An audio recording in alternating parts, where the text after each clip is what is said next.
Hola everyone, I am Jen Knodel for Latinos for America, and today I have a very special guest, mi amigo and film director Lupe Valdez. And Lupe and I met at a workshop in Austin, and we've been friends ever since, but now he's in Cali, right, Lupe?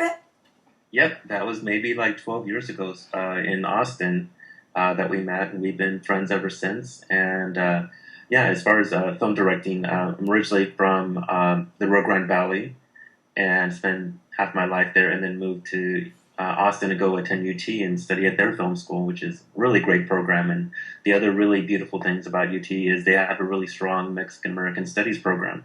So I got to study with world-class professors and taught at Harvard and Stanford and other places on topics, regarding our history that was ignored from our history books. So, as things happen nowadays that affect us, I have like a good perspective because of having that historical perspective that sadly everyone else missed out on because our high schools and down, they literally whitewash our history books and don't give us, our full history of our accomplishments here in the United States. But yeah, no, it's great to be here in Cali and be a filmmaker and express myself and continue to try to tell stories for our community. We have you know a lot of really great stories to tell, and I think we're kind of under represented. Underrepresented, right? Yeah. Exactly. So as Jen has projects, I always kind of touch base with her and see how I can help with her and touch base. So That's actually how we became friends. We were at a workshop, and I was very upset because the teacher was saying like God doesn't exist, and I wanted to quit. And you came out and talked to me. You were so nice, and you're like, just go back in and just be open minded and just listen, and you don't have to believe what he said. So I really I think that's a Latino quality to help someone out and really kind of be comforting, and you have that quality. You're have great leadership here in Austin. I know you're work with the Latino community a lot. You got Nalip going. And you speak fluent Spanish. well, Okay, all right. You speak Spanish. speak it really well. I speak it perfectly. I don't say fluent because my vocabulary is not what it Not should be, perfect. basically.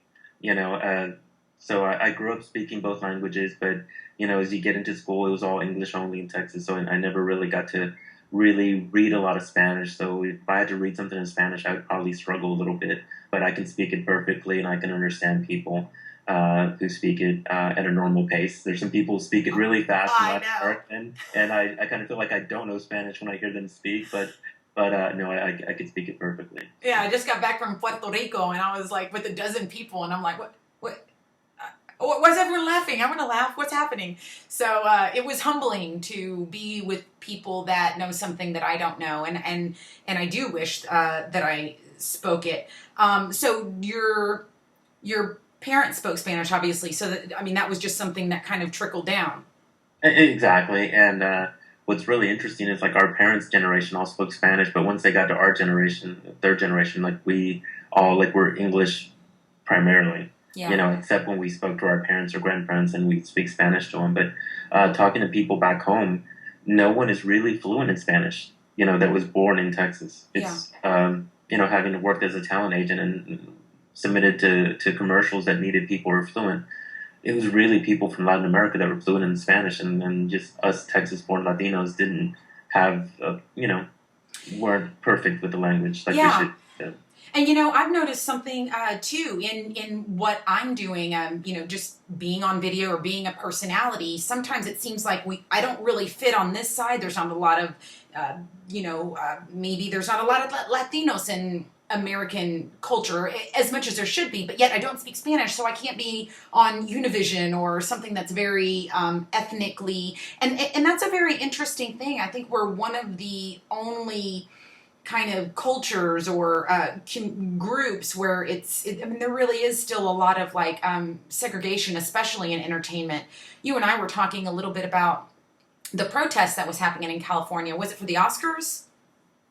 Oh yeah, yeah. Like about a month ago or so, the Oscars occurred, and there was just a lot of uprising because there wasn't any like non-white candidates basically for the majority of the honors that were being presented, and the big point was that the academy and the board of directors and all these other things really had no Latinos at all on it. Like it was not a diverse body that was kind of creating these awards that are kind of given out as, like the best of the best for everybody. The whole world kind of tunes into this show.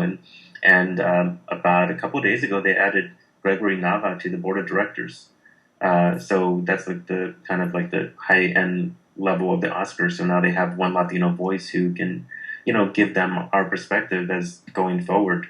As these awards go on, they can make sure that, if we do have a great movie that's made, that it actually gets some consideration. Yeah, and you and I were having a conversation about how it would have been the perfect time for Latinos to give their opinion on that, and in general, we were silent during something like that. Exactly, and I think a lot of leaders made a lot of different good points, and and one of them was that maybe we didn't speak out as much as other groups did.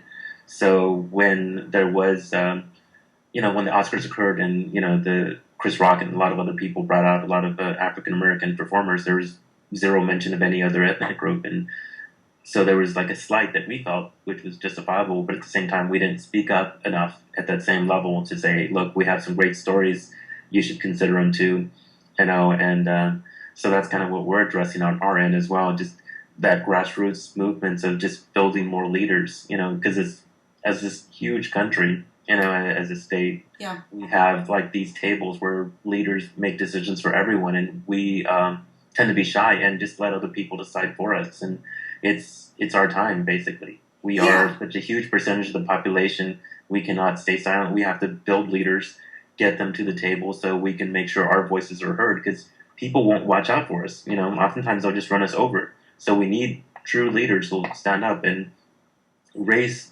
themselves to that level where they can, be worthy to be at that table and, make sure that our voices are heard as well in these conversations.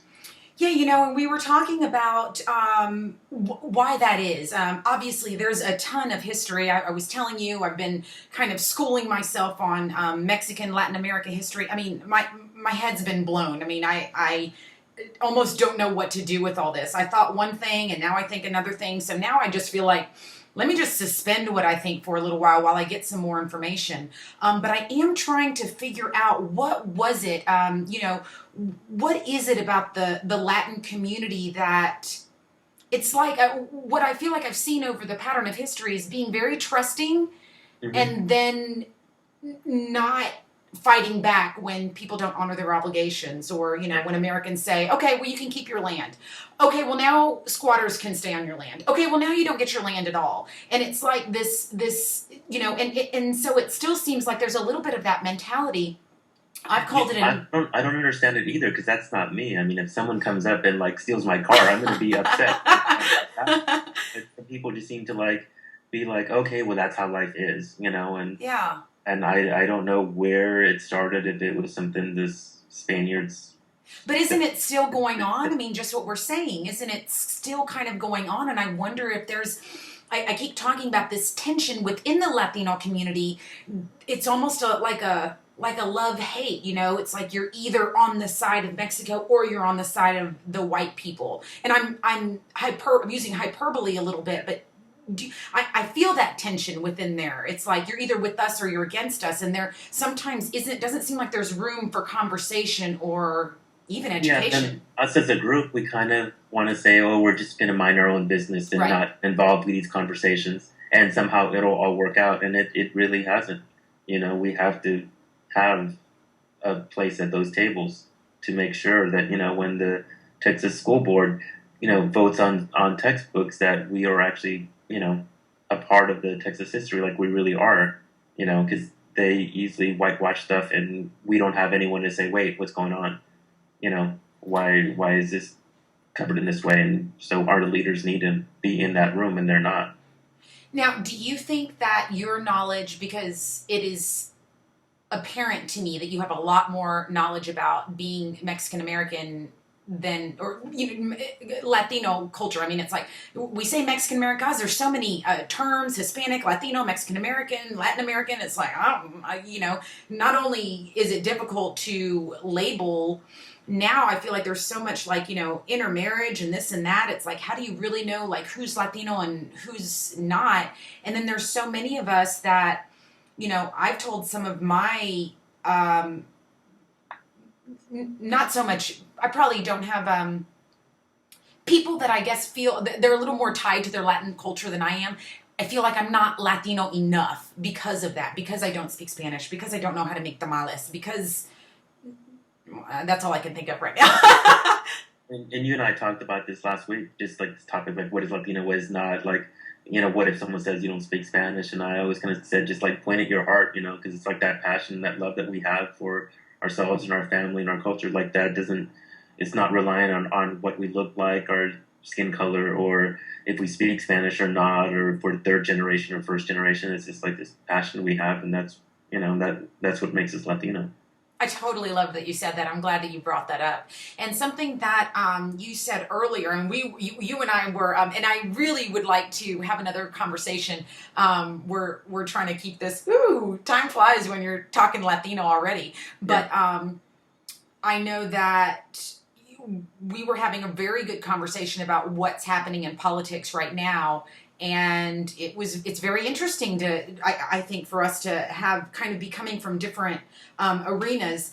I don't think that we have time to get into the politics right now, but you mentioned something very cool about what you saw at South by Southwest. Can you tell us about that? I didn't attend this year, but I saw that there was a panel by Vote Latino, and apparently there's an app that they've put on the App Store where anyone can register to vote. It'll somehow kind of get you through your state to get registered to vote.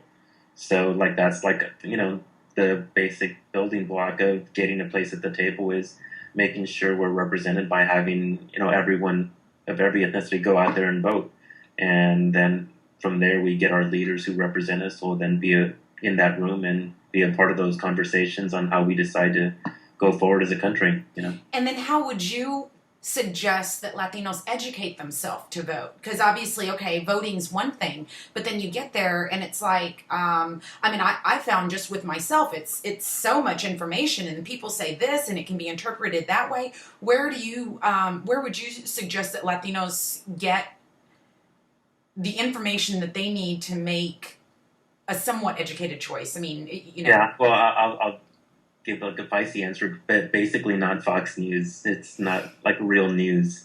It's entertainment to agitate older white Americans who feel helpless and end up like responding to fear. And really, that's what it is. And so as far as news, you can get news anywhere. ABC, CBS, NBC are still very solid news sources for just general information on what's going on. Yeah. And that is one Latino's opinion. And I love Fox News, so we'll see how that evolves. And I love that we can have different opinions and talk about it. And what? And yeah, again, maybe my opinion's going to change. This project has just been blowing my mind in general, and I'm so appreciative for you being brave enough to talk about your ideas and your opinions. I was telling you that as I've been reaching out to people, it seems like all Latinos have an opinion, but not very many are brave enough to get on camera. So get some tequila, I guess. There we go, right? Yeah. But then, we don't want them to be like, oh, you have to get drunk to say what you want to say. We do need to speak up. It's really important for everyone to speak up. So. Well, I think this is really going to help. I really do. We're trailblazing right now, I think. So I'm excited about that. And again, I appreciate your friendship over the years. I appreciate your love for the Latino community and your leadership. And do you want to tell people where they can find, I don't know what projects you're working on? You want to give yourself a plug? And Antero's Films is my production company, and you could just Google that. It's also anterosfilms.com. But I'm also involved with NALIP, National Association of Latino Independent Producers. Based in LA. We have an Austin branch that I've run in the past, but we have a really great conference every June in LA. It's going to be at the Dolby Center, I think the 22nd through the 26th. And maybe I should be there. You should be there, and I think everyone should, because it's like the caliber of South by Southwest in terms of speakers, but it's only 200 or 300 attendees. So you really get to meet HBO people and some pretty some pretty big people in film Influential. directing and Mhm. producing that come and speak at these panels. So it's definitely a great place to be. That's fantastic. I always learn when I talk to you, always. So I will make sure to link to that. Is there anything I didn't ask you want to tell me about this time? No, and it's just nalip.org, NALIP.org, and you can look up the summit is what they call the conference. That's fantastic. Well, again, I thank you. Muchas gracias. All right. Muchas, or is it muchas or muchos? I'd say either. Okay, good. All right, you know what I'm trying to say. Yeah. Thanks so much, Lupe. I am going to link to Lupe's information in the comments below, and also send you a link that if you want to tell me your Latino story, you want to share that with everyone, just please go ahead and fill that out, and we'll circle around with you. So until next time, thank you so much, and adios. All right. Bye.